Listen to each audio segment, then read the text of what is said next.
लाडो चिड़िया पेट सी थी और जल्द ही अंडे देने वाली थी। बारिश का मौसम था।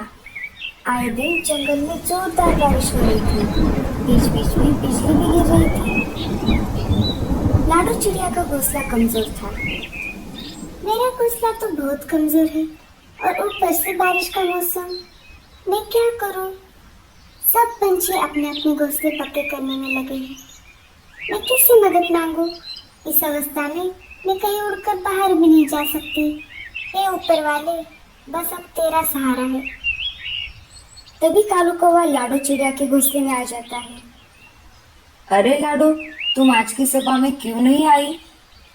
मैं जल्द ही अंडे देने वाली हूँ कालू भैया, और इस अवस्था में मैं कैसे आ सकती थी? आप बताइए, क्या हुआ आज की सभा में? आज मौसम की जानकारी देने वाले पक्षी भी सभा में शामिल थे। उन्होंने कहा कि आने वाले दिनों में जोरदार बारिश के साथ साथ तूफान भी आएगा। हे ऊपर वाले, अब मैं क्या करूँ? क्या हुआ लाडो चिड़िया, तुम इतनी चिंतित क्यों हो? मुझे मेरे आने वाले बच्चों की चिंता है कालू भैया। मेरा घोंसला तो बहुत कमजोर है। अगर तूफान आएगा तो मेरा घोंसला टूट जाएगा। अब आप ही बताइए, मैं क्या करूं? तुम चिंता मत करो लाडो, हम जरूर कुछ ना कुछ उपाय करेंगे। इतना बोलकर कालू कौवा वहां से चला जाता है। जैसा कि मौसम की जानकारी देने वाले पक्षियों ने कहा था, अगले ही दिन से जोरदार बारिश शुरू हो गई। अरे बाप रे, अब मैं क्या करूं? बारिश तो बहुत तेज है। तभी लाडो चिड़िया का घोंसला हिलने लगता है। लगता है मेरा घोंसला गिरने वाला है। मुझे यहाँ से निकलना होगा, नहीं तो मैं उससे बदले आ सकती हूँ। लाडो चिड़िया घोंसले से उड़ जाती है और तेज बारिश में भीगते हुए कालू कौवे के घोंसले के बाहर आ जाती है और आवाज लगाती है, कालू भैया, दरवाजा खोलिए, मैं हूँ लाडो। अरे लाडो, तुम यहाँ कैसे? इतनी बारिश में यहाँ क्या कर रही हो? तेज बारिश की वजह से मेरा घोंसला टूट गया, इसलिए मैं जैसे तैसे उड़कर आपके यहाँ मदद मांगने आई हूँ। मेरा पेट बहुत दर्द कर रहा है, शायद मेरे अंडे बाहर आने वाले हैं। क्या आप बारिश रुकने तक मुझे पनाह दोगे? जैसे ही बारिश रुक जाएगी मैं चली जाऊंगी कालू भैया। कालू कौवा मन ही मन सोचने लगता है, अगर मैंने इसे अंदर आने दिया तो ये अंडे बाहर आने तक यही रहेगी और मुझे इसका ख्याल रखना होगा। और मौसम की जानकारी देने वाले पक्षियों ने भी कहा था, बारिश 4-5 दिन नहीं रुकेगी। तब तक मुझे इसका दाना पानी भी खिलाना होगा और घर में सिर्फ थोड़ा ही भोजन बचा है। अरे कालू भैया, कहाँ खो गए? मुझे अंदर आने दीजिए, मैं भीग रही हूँ। लाडो, मुझे माफ कर दो, मेरे घर मेहमान आए हुए हैं, इस वजह से घर में रहने की जगह नहीं है। तुम किसी और पंछी के घर जाओ। इतना बोलकर कालू कौवा घर का दरवाजा बंद कर देता है। अब मैं कहाँ जाऊँ?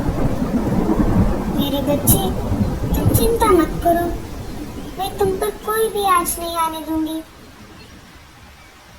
लाडो चिड़िया वहां से उड़कर उल्लू पंछी के घर पर आती है और घर का दरवाजा खटखटाती है। उल्लू चाचा, दरवाजा खोलिए, मैं हूँ लाडो।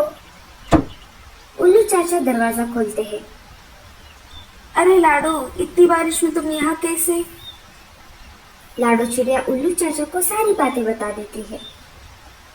मुझे माफ कर दो लाडो, मेरे घर चिल रहने को आई है और मेरा घर भी छोटा है, तुम कोई और घर देखो। अब मैं क्या करूँ, कहाँ जाऊँ? मेरा पेट तो अब ज्यादा ही दर्द कर रहा है।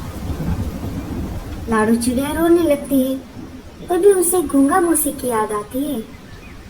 जैसे तैसे करके थकी हारी लाडो गूंगा मौसी के घर आ जाती है और घर का दरवाजा खटखटाती है। गूंगा मौसी, दरवाजा खोलिए, मैं हूँ लाडो। गूंगा मौसी धीरे धीरे दरवाजा खोलती है। अरे लाडो, इतनी तेज बारिश में तुम बाहर क्या कर रही हो? कोई परेशानी है क्या? जल्दी से अंदर आओ, नहीं तो तुम्हें बुखार हो जाएगा।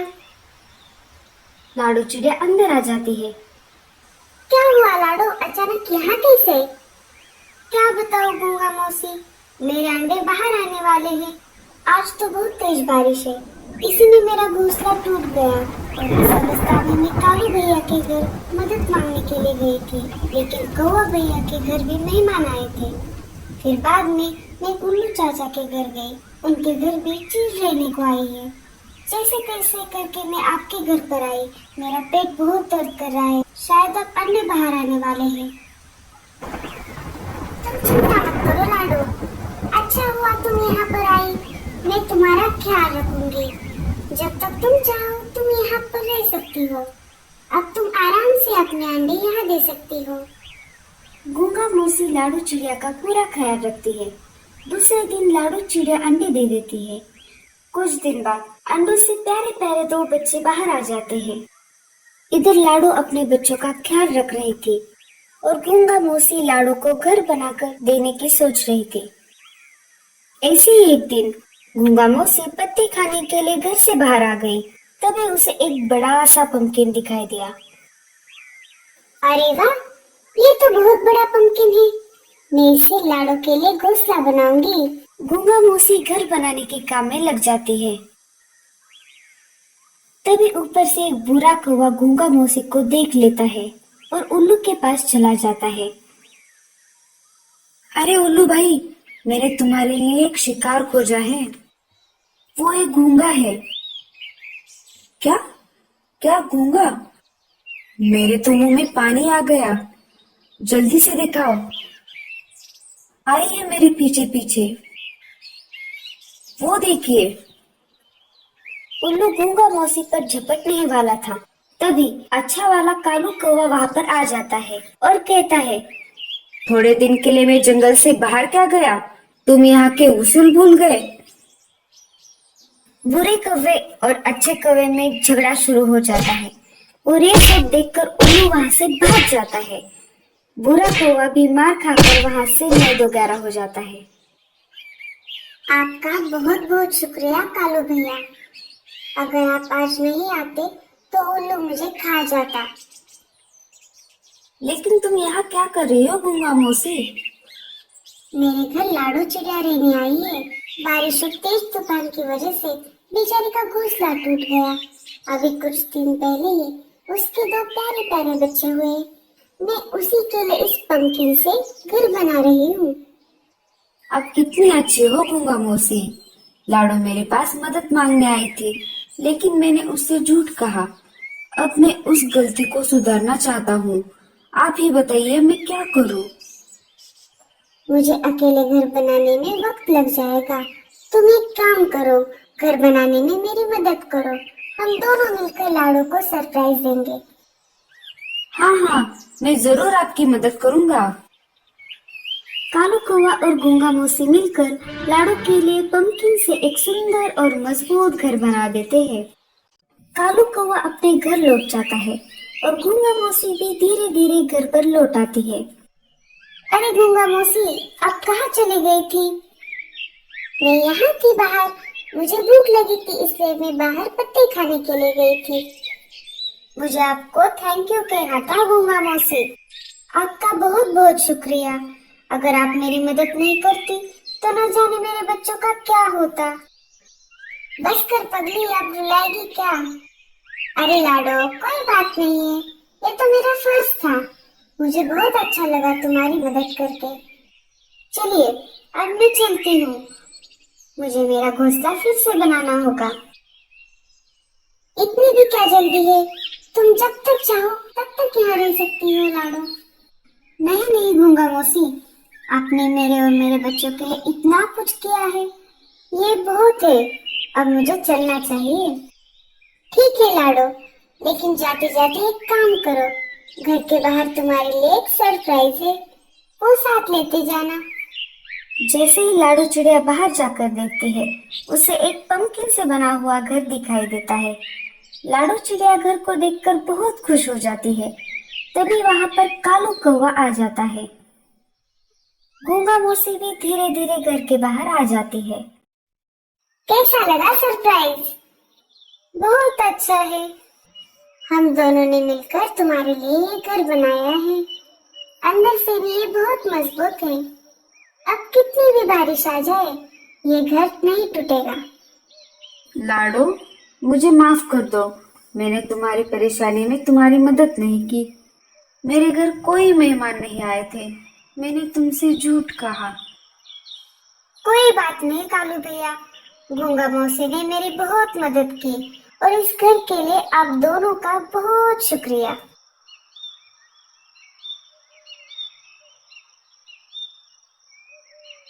कालू कौवा लाडो चिड़िया के नए घर को पेड़ पर रख देता है।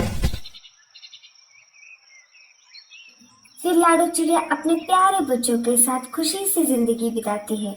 और मेरे प्यारे दोस्तों, अगर आपको हमारा वीडियो अच्छा लगा तो प्लीज़ इस वीडियो को लाइक, कमेंट, शेयर, सब्सक्राइब ज़रूर करिएगा। धन्यवाद। कौवे भैया, बारिशों का मौसम शुरू होने ही वाला है। हमें हमारे घोंसलों की मरम्मत का काम शुरू कर देना चाहिए और हमें ज्यादा दाने भी इकट्ठे करने चाहिए ताकि हम बारिशों में आराम से खा सके। पिछले साल का याद है ना आपको, जब बारिशें शुरू हुई थी, खत्म ही नहीं हुई थी और आपको कितनी मुश्किल हुई थी। अच्छा, अब तुम मुझे ताना दे रही हो? नहीं कौवे भैया, मैं तो आपको याद दिलवा रही हूँ। सब पक्षी इन दिनों ज्यादा काम करते हैं ताकि बारिशों के मौसम में आराम कर सके। मैं कोई बेवकूफ नहीं हूँ, तुम्हें अकेले को ही सारी चिंता है। मुझे सब पता है। जाओ, अब मुझे थोड़ा सा आराम करने दो। जब मेरा मन होगा तब मैं काम कर लूंगा। और वैसे भी अब भी बारिशों के मौसम में काफी दिन पड़े हैं। आप तो बेकार ही गुस्सा हो रहे हैं। जैसी आपकी मर्जी, मैंने तो आपका भला ही चाहा था। ऐसा कह के रानो चिड़िया चली जाती है। बड़ी आई मेरा भला चाहने वाली। जब भी थोड़ा सा आराम करने जाता हूँ, आ जाती है मेरा सर खाने। कालू कौवा बहुत ही शैतान था। असल में उसकी आदत पड़ चुकी थी दूसरों से मांगने की या छीन कर खाने की। और जब दूसरे पक्षियों से मांगकर खाने की बारी होती तब इतना शरीफ बनता कि इसके जैसा तो कोई है ही नहीं। रानो चिड़िया कालू कौवे से परेशान होती है और वह कबूतर के पास आती है। रानो कालू कौवे के लिए परेशान थी। कबूतर ने पूछा, रानो बहन क्या हुआ? कालू आज फिर नहीं आया? नहीं कबूतर भैया, मैं गई थी उसे लेने, पर उसने मुझे इतना सुनाया, मुझे शर्मिंदा होके आना पड़ा। रानो चिड़िया, तुम्हें क्या जरूरत थी उसके घर जाने की? अगर वह खुद की चिंता खुद नहीं करता तो हम क्यों करें? वो कौन सा किसी की शर्म करेगा कि बारिश के दिनों में किसी के घर दाना लेने ना जाए। अगले साल भी उसने मुझे बहुत तंग किया था। मैं तो इसीलिए गई थी कि वो भी थोड़ा काम कर लेता तो दाना इकट्ठा हो जाता। रानो चिड़िया, तुम उस कौवे को मुंह न लगाना। वो ऐसे बात कर ही रहे थे कि कौवा का मामा वहाँ आ जाता है। कालू को कहीं देखा है आपने? अभी तो वो घर पर ही था, अभी निकल गया होगा कहीं आवारागर्दी करने। आप कालू को समझाए कि थोड़ा काम भी कर लिया करे। हर समय उसकी नजर दूसरों के भोजन पे ही होती है। उसकी पत्नी भी उसे इसी वजह से छोड़ के चली गई। वैसे तो हमें कोई फर्क नहीं पड़ता वो कोई काम करे या ना करे। बारिशें शुरू होने वाली है। वो सारा दिन या तो सोता है या फिर इधर उधर भटकने लगता है और जब बारिश आएगी तो हम सब के दरवाजे तोड़कर खा जाएगा। अरे मैं तो उसको समझा समझा के थक गया हूँ। पता नहीं मेरी बहन से कौन सा पाप हो गया था जो उसका बेटा ऐसा निकला। जरूर अपने बाप पे गया है वो। उसने भी ऐसे ही मेरी बहन की जिंदगी को बिगाड़ कर रखा था। आज कहीं मिल जाए, मैं उसकी अभी क्लास लेता हूँ जाकर। अब शाम होने वाली है। कालू कौवा घर पर आ गया होगा। ठीक है, तो मैं चलता हूँ। फिर कालू कौवा का मामा जी वहाँ से चला जाता है और रानो चिड़िया और तोता भी वहाँ से चले जाते हैं। मामा जी, आप और इस वक्त? क्यों, मैं आ नहीं सकता इस वक्त? नहीं नहीं, मेरा वह मतलब नहीं था। मैं आज रात तुम्हारे यहाँ ही रुकूंगा। क्या आप यही रुकेंगे?